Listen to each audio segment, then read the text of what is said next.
It all started on a cold, windy night. I was home alone, watching TV in the living room. The house was quiet except for the sound of the wind outside. Suddenly, I heard a strange noise coming from the basement. It sounded like a soft tapping. At first, I ignored it, thinking it was just the wind. But the tapping continued, growing louder and more insistent. I turned off the TV and listened carefully. The sound was definitely coming from the basement. My heart started to race. What could it be? Gathering my courage, I decided to investigate. I grabbed a flashlight and walked slowly to the basement door. My hand trembled as I turned the doorknob. The door creaked open, revealing a dark staircase leading down into the basement.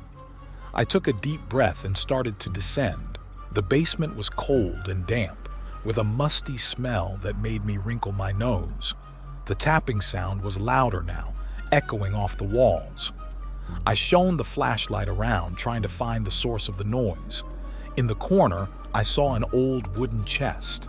The chest was covered in dust and cobwebs. I hesitated, then slowly approached it. The tapping seemed to be coming from inside the chest. My heart pounded as I reached out and opened the lid. Inside, I found an old, dusty book. The tapping stopped as soon as I touched the book. I picked up the book and opened it. The pages were yellowed with age and the writing was faded. As I flipped through the pages, I felt a cold breeze brush against my face. Suddenly, the basement door slammed shut, plunging me into darkness. I screamed and dropped the book. My flashlight flickered, casting eerie shadows on the walls. I heard a whispering sound like someone talking just out of earshot. I grabbed the flashlight and shone it around frantically, but I saw nothing. The whispers grew louder and I felt something cold touch my shoulder. I turned around and there was a ghostly figure standing right behind me. It was a woman, her face pale and her eyes hollow.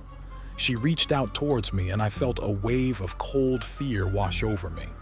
I backed away, my heart pounding in my chest. Then, just as suddenly as she appeared, she vanished.